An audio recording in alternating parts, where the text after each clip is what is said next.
Today, since Pasta is hanging out with his real fam, I wanted to do a little interview one-on-one with one of the candidates that we have in California that is a female candidate, daughter of immigrants, and she's representing the State Assembly District 3 in California, and her name is Sonia Aery.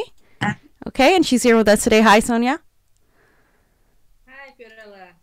Thanks for having me. Of course. So welcome. So I wanted to just really have a quick one-on-one with you.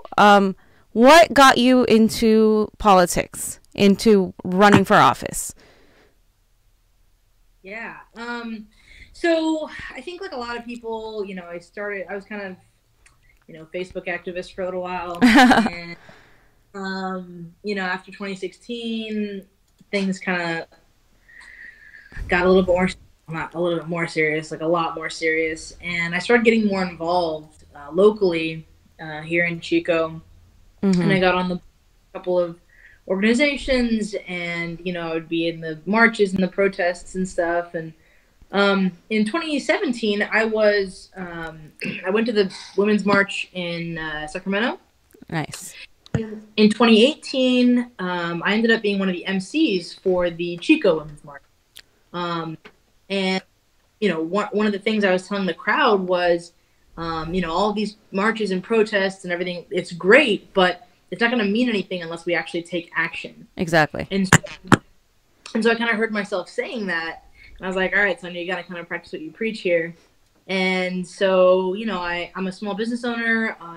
I have an undergraduate degree in community and regional development from UC Davis, and a master's degree in city and regional planning from Cal Poly, San Luis Obispo. Okay. And I'm a business owner. So I felt like I had the resources to actually do this, I think a lot of people are realizing, and that's why we have so many first-time candidates, is like, look, if we can have the president that we have right now.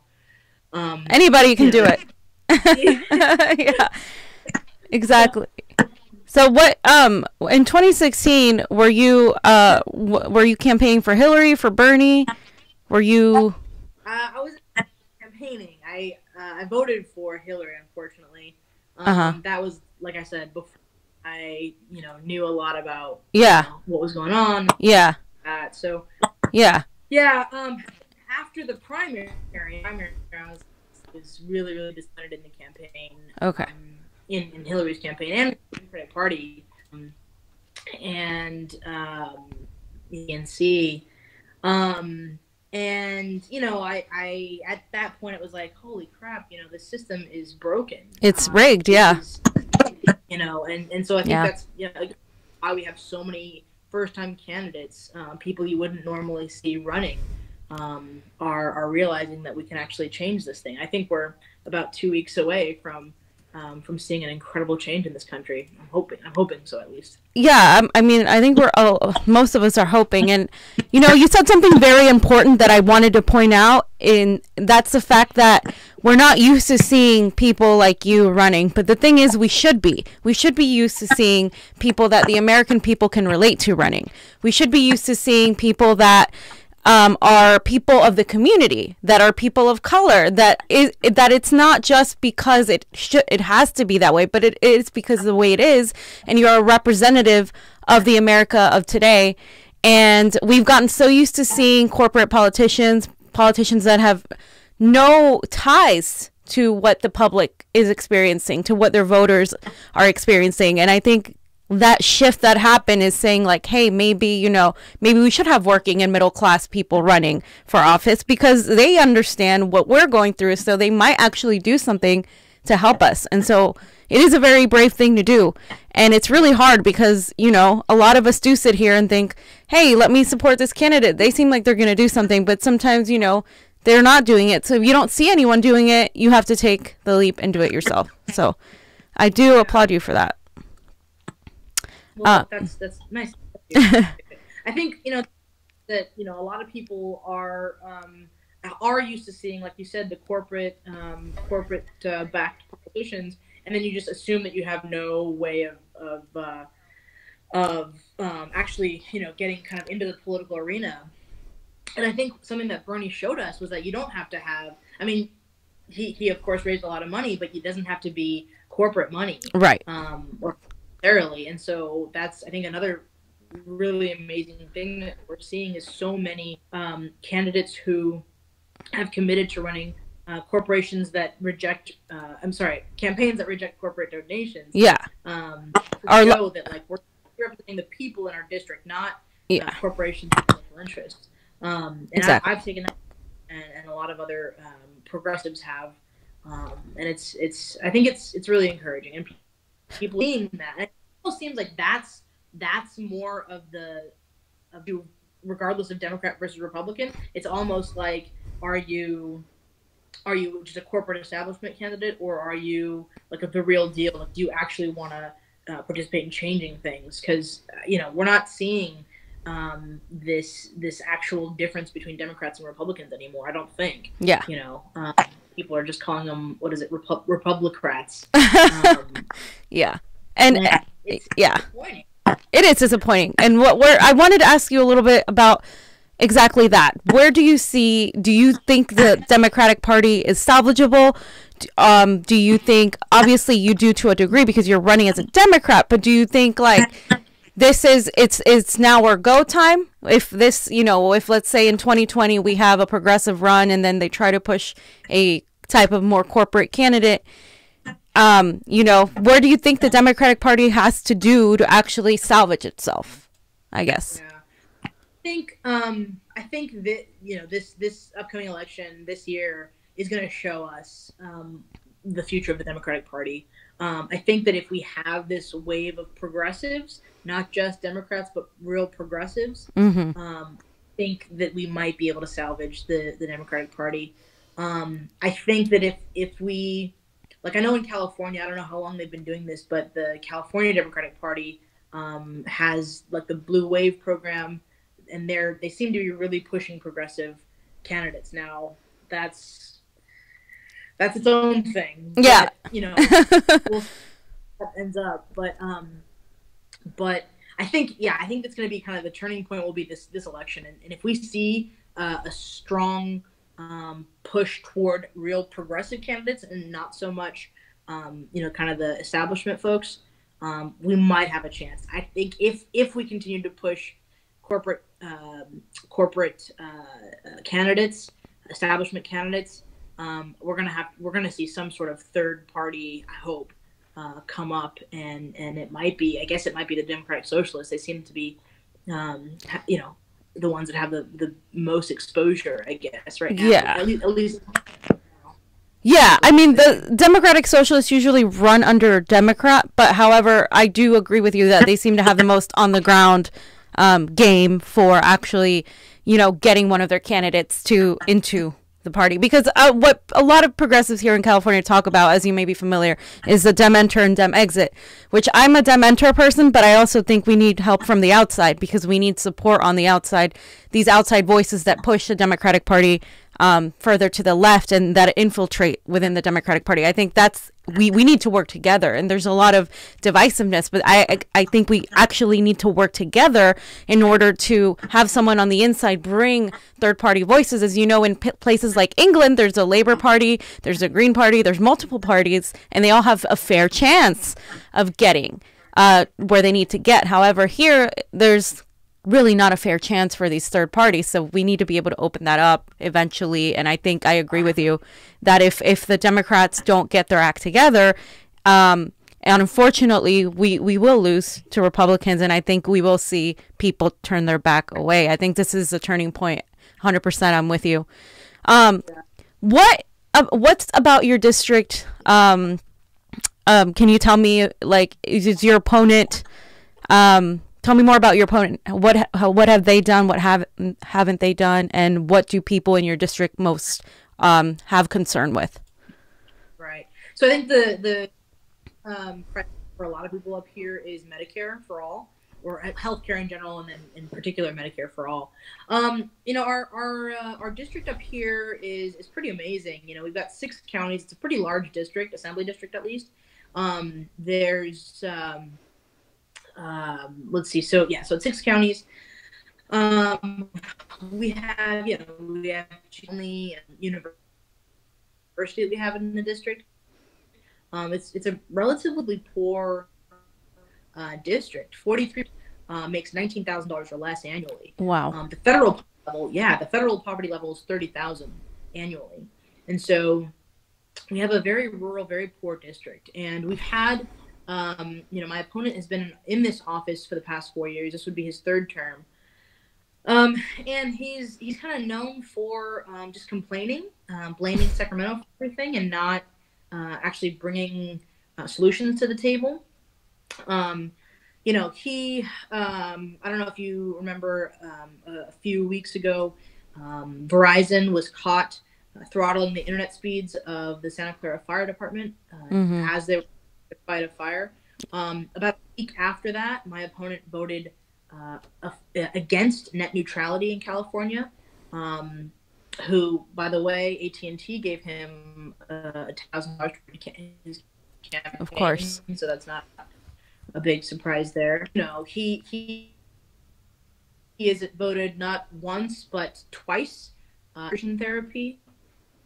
There were a couple of bills that, or I don't know if it was this year, I think it was this year, that young people from being exposed to gay conversion therapy. I'm a queer person, and so that one actually really surprised me that he voted in favor of that a couple of times. And let's see. He also filibustered against SB 100, the clean energy bill, and the author of endorsed my campaign a month ago. So we're pretty different. He's a nice guy, but his policies are pretty horrific. And I think in a state that is 2/3 Democratic, being represented by a Republican, and then being represented by a Republican in the North State, is why we don't have our voice heard in Sacramento. And the Democrat, I have a better shot at working with Sacramento, Democrats in Sacramento, to making our voices heard out here, and actually getting things that we need, investments in infrastructure and stuff like that. So, wow, yeah. It just seems kind of weird to me that there's a Republican all the way out there for so long. So I do see that you have a fair shot, because I think right now is a moment to run candidates that are running not only on Medicare for all, but on also economic issues that are affecting people. Because a lot of the times in America, we tend to protest social justice issues, which are obviously important. But as you said, none of those are going to change unless we take action and enact legislation. And a lot of these social issues come from our economic crisis. And, as California is facing high rent, high costs of living, low stagnant wages. And of course, that has caused our homeless crisis. I say crisis because they are not a problem. The problem is the economy that has put them there. And here in Los Angeles, Mayor Eric Garcetti has approved money for dealing with shelters for the homeless, and kind of addressing the issue finally, which is something that we've been needing to do. What is your take on that? What do you plan on supporting? What types of legislation do you plan on pushing to solve that crisis? Yeah. So I've come out in support of Prop 1, Prop 2, and Prop 10 that are specifically around housing. So obviously Prop 1 is funding for veterans. Prop 2 is using unspent mental health services money to support affordable housing for people who have mental health issues, who either are homeless or are at risk of being homeless. And then, of course, Prop 10 is the control bill. The thing, control bill, though, or proposition, sorry, is not necessarily about rent control, but it's about local control. I like that it now gives local governments jurisdiction over the rental prices within their jurisdiction. Because what's right for Chico and Yuba City up here is not going to be right for San Francisco or LA, obviously. Right. So that's the part that I like about it, is that it gives us local control. We kind of have a say over what we want to do in the North State. I think you're totally right about this. Is not the people that are unsheltered are not the problem. The problem is the rampant economic inequality that we've been seeing. Where corporations don't pay their fair share of taxes, and they kind of take advantage of the rest of us, and that's what leads to people losing their jobs, losing their places that they're living. So there's a lot of complex issues. What I would do is if we can get those propositions to pass, then we can start to work with local governments and developers to provide some sort of incentive to encourage development. Because what happens is, like, I've been talking to a lot of infill developers who basically they'll take a small lot, here and there in a city, and develop that, and either develop housing or an office building or whatever. But the issue with that is that there's so much red tape that doesn't actually protect residents or anything like that. It somehow just lines city pockets, kind of.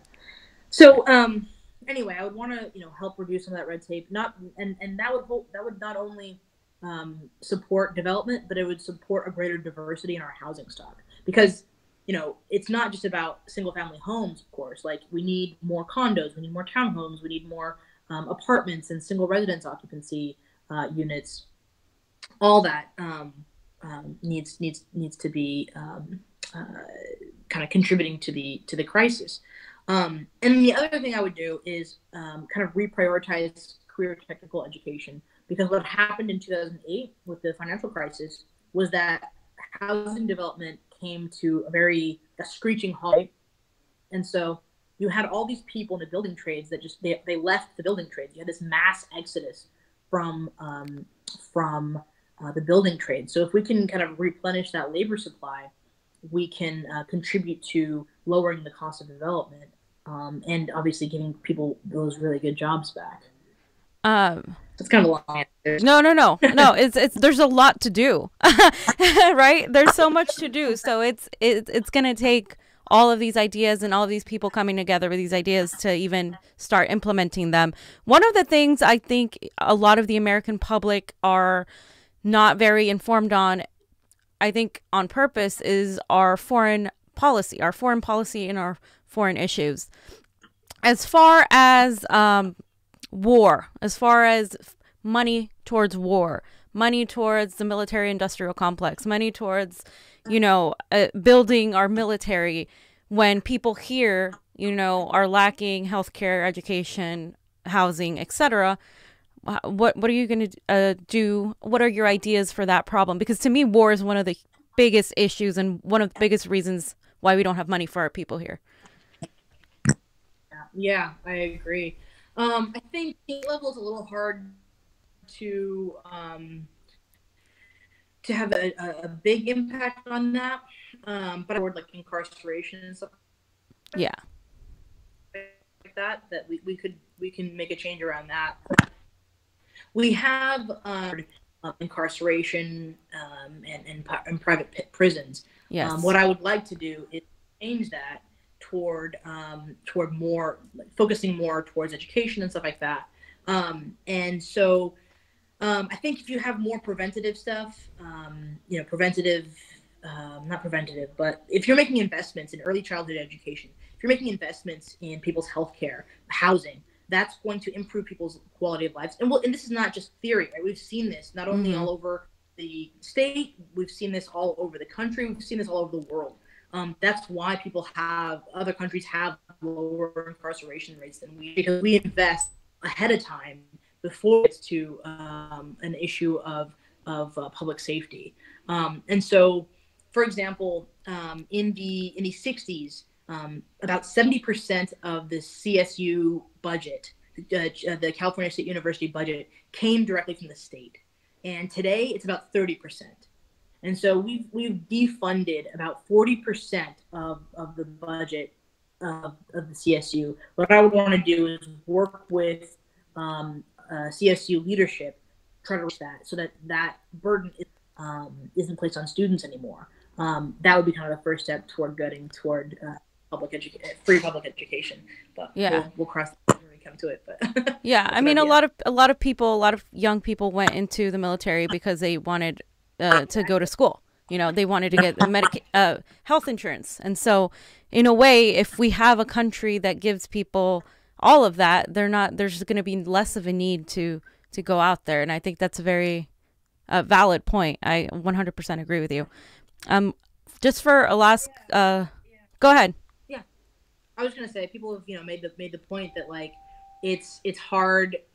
It's almost impossible to have a voluntary military service if you have free public education, because that's why people get into the military. So it would definitely impact our military recruitment if we had free public education, but I don't think that's a bad thing.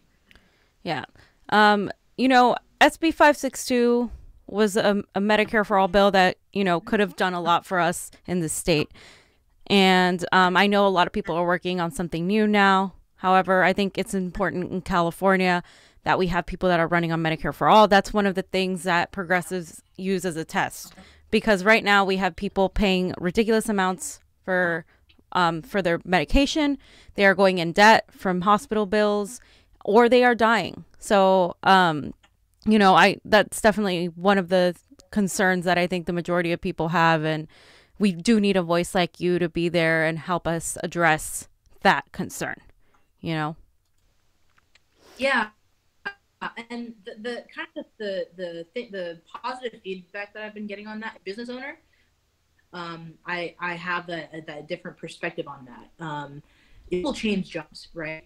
Whether it's of their own volition, forcing them, and then we have to worry, who's going to provide health insurance, whether it's going to same things as previous job that we had. It's kind of absurd, particularly when they're already facing finance. So what Medicare is health insurance to the person.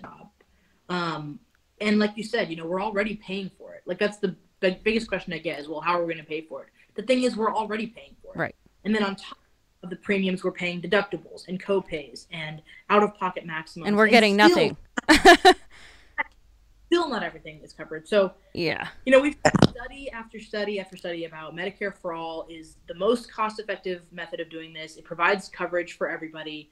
It's time. The U.S. and even California, needs to join the rest of the developed world and provide Medicare for all. Yeah, 100%, 100%. Okay, so we have to wrap it up, but I just wanted to ask you, just give us a little bit on your website, where people can find more information about you, and just a reminder to vote for you.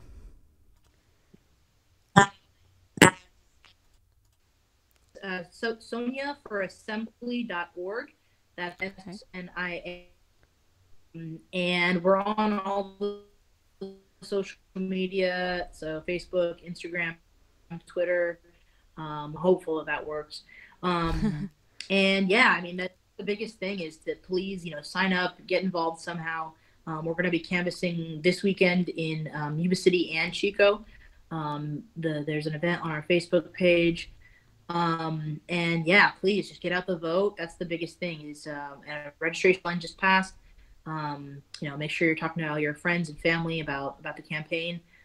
We are 13 days now from seeing incredible change in this country, and we can make history in the North State for sure this year.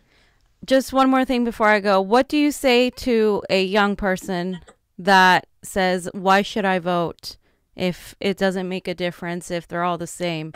Why should I vote? What do you say to someone that tells you that?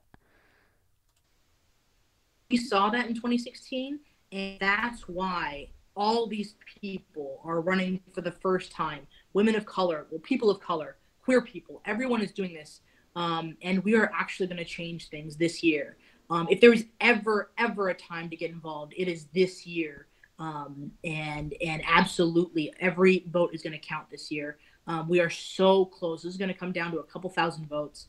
And so it's incredibly important for especially young people. Young people are the largest, I can't remember the exact statistic, but it's like the largest eligible voter base like in history in this country. And so it's young people have the power to change this country, and we need them. We are counting on them. All those kids in cages, those kids can't afford for you to not vote. The people who are losing their jobs because they're trans or they're LGBT or they're women, they can't afford for you not to vote. We need your voice.